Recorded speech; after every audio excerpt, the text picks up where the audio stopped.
Happy Monday, everyone. My name is Connected, and this is your Star Citizen Weekly Update for August 24th, 2026. If this is your first time here, I stream live on both YouTube and Twitch Tuesday through Saturday, starting around 11 a.m. Eastern Time, so please feel free to come over and hang out. As there isn't a sponsor this week, please feel free to hit that like and subscribe button, as it does help me out. For this Star Citizen Weekly Update, we'll be taking a look at last week's PTU updates, including the release candidate we got on Friday, the PTU stress test that started on Wednesday, and for some of you, you could fly the Kruger Stingray, the ship Showdown for Phase 2 that began on Tuesday, and the current results so far, and also revisiting the sneak peek from 2 Fridays ago with taking a look at the one from this past Friday, as I have some thoughts now. Links to everything I talk about today is in the description below. And of course, what we can expect from this upcoming week, so thanks for sticking with me. Let's jump into it.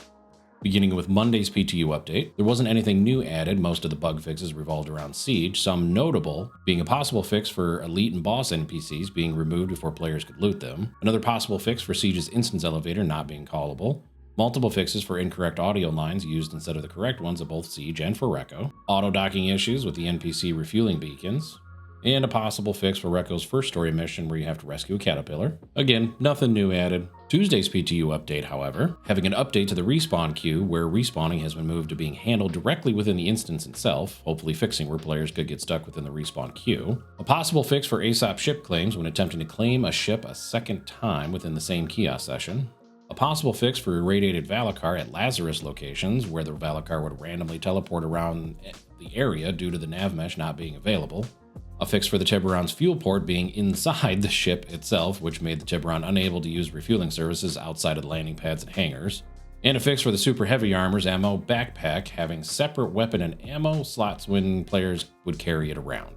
Also on Tuesday, we got an update to the launcher bringing it to 2.16, where they added copy and paste to the chat sessions for guides, and some multiple bug fixes. Wednesday's PTU update, which arrived a little late to say the least, CIG made a post about a stress test they wanted to do on the PTU, so obviously to get concurrency numbers up, the incentive this time around was the new Kruger S65 Stingray, where if players spent a few hours in the PTU doing either Siege Vorison, Recco missions, or cargo missions, if they didn't already have the Stingray in their ASOP, a few hours of doing some of those and the Stingray would appear and they could jump in and fly it around and obviously test it.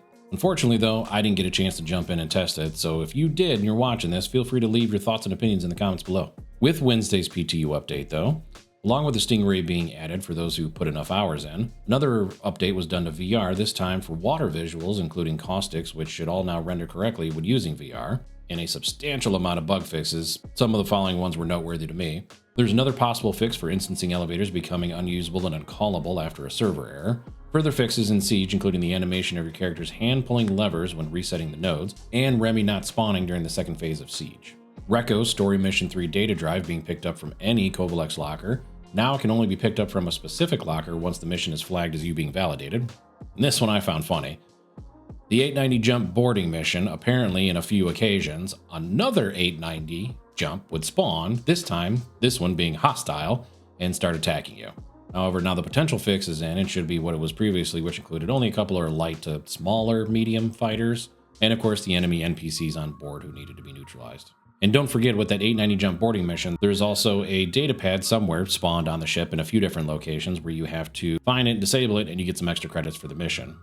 Now for this next one, even I experienced during the PTU, but multiple kiosks in Levski around the customs area would show no actions for ships. You'd open the kiosk and your ships would show. You'd have no retrieving, claiming, delivering, whatever. There were no actions for any ships. Go to another kiosk, and even that one could be the same way, but eventually you would find a kiosk that would allow you to call your ships.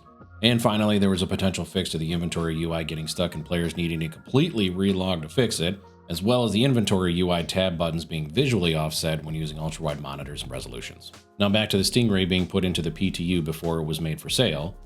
This is the first time in a very, very long time where CIG has put a ship in multiple days before it going for sale. Now, not for nothing, more than likely, 410 is going live, obviously sometime this week as we got the release candidate on Friday, which we'll get to here in a moment. But it was really, really nice to see them putting the ship in, even if it was incentivized for players to jump into the PTU, do a few hours, and then get access to the ship if they hadn't already had access to it already. So since then, multiple fixes have been put in to rectify the issues that had been found. I really hope CIG continues on this trend of putting ships in days and days before we get near a release candidate, so these issues can be found before putting the ship straight into either a release candidate or straight into live. If anyone remembers last summer when the Wolf was put in, I don't exactly remember if it was dropped on the release candidate or was dropped into the PU the day it went live. But what I do remember is that the enter and exit animations could in-cap a player while getting in or out of the ship, along with the Wolf having a severe audio bug that would literally crash shards. So again, I hope CIG does this more often than they have been in the last couple of years. Finding these issues beforehand just makes the player experience that much better. And speaking of fixes for the Stingray, jumping into Thursday's PTU update, the armor and health values for the Stingray were updated to better reflect what the ship should have been. Further fixes for undocking during NPC beacon refueling. Breaker stations and nicks apparently had no collision in a lot of different locations. Looks like CIG put a fix in for that. The fuel nozzle for the Starlight was not deploying during refueling attempts. And if anyone had played the PTU and had a weapon just automatically fire without even clicking or other interactions being quote-unquote stuck, looks like there's finally a fix that was done for the UI and mouse clicks, which should help rectify all of that.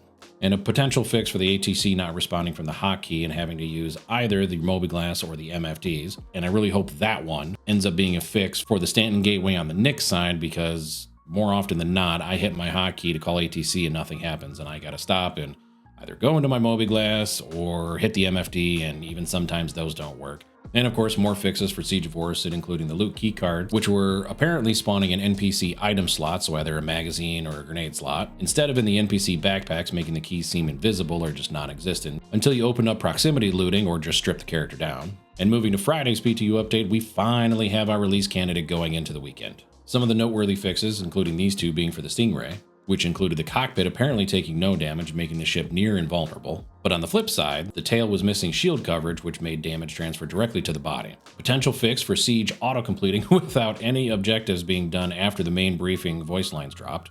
And some more fixes for Rekko's missions. And as I said a bit ago, my prediction is the patch is going to drop on Wednesday. We'll get release candidate 2 on Monday. We may or may not get a release candidate on Tuesday, and they may just skip Tuesday if they're confident in the patch. We'll see the patch drop on Wednesday along with the new Kruger Stingray. Now jumping into Ship Showdown for 2026. Tuesday's matchup was with the Hermes and the Ironclad Assault, otherwise known as the Iron Chad, which was also my choice between the two, and the Iron Chad winning by a landslide. Wednesday was the UTV against the MTC, with the MTC winning and being my choice. Now on Thursday was the Corsair against the Carrack, and if you've ever been to any of my streams, you know that I am a die-hard Anvil fan. But I was sad to see that the Corsair came out on top of the Carrack, but it is what it is. I do think both were deserving of it. And on Friday brought two of our newer ships, the Clipper and the Aurora Mark II, with the Clipper coming out on top. And on Saturday brought the infamous Reclaimer against the Argo Mole, with the Reclaimer coming out on top. And Sid, if you're listening, I hope you're happy, dude. And on Sunday, we got the M80 against the Shiv, and at the time of this writing, the M80 is winning by a landslide. The M80 also being my choice. Looking over the next few days of Ship Showdown Phase 2 for this round 1, we still have the Raylan against the Prowler Utility and the Perseus against the Idris P. Now personally, I'm going to choose the Prowler Utility over the Raylan because I definitely think that ship is better in certain circumstances than others, and I just think it's more functional. Now looking at the matchup between the Perseus and the Idris P, as someone who owns both of them, I'm not going to be upset if the Idris wins, but I would like to see the Perseus take this all the way to the finish line. Now further looking ahead to round 2, so far we have the Iron Chad against the MTC, pretty sure the MTC doesn't stand a chance, Corsair against the Clipper with the Corsair most likely winning, and the remainder of the round 2 matchups have yet to be determined. Now let's jump into the sneak peeks. Going back to last week's update video, if you remember, I said I had no idea what this sneak peek was from. However, after digesting this past Friday's sneak peek, I'm fairly confident that both of them are screenshots from the Municipal Works location in Levski that we haven't really got much update on lately, except for these sneak peeks. So we're still not exactly sure on when that location is coming in. It's not on the docket for 410 and it's not on the docket for 411. So right now it's kind of up in the air. If you have some ideas, leave them in the comments below. And that's all I got for this Star Citizen Weekly update. I appreciate you giving me your time. If you've made it this far, please hit that like and subscribe button down below. And as a reminder, I'm live Tuesday through Saturday, starting around 11 a.m. on both Twitch and YouTube. All links in the description below. I'd love to have you come by. Once again, as I'm still in the beginning of making this kind of content, please leave your thoughts and opinions in the comments below. Thanks for watching. See you next week.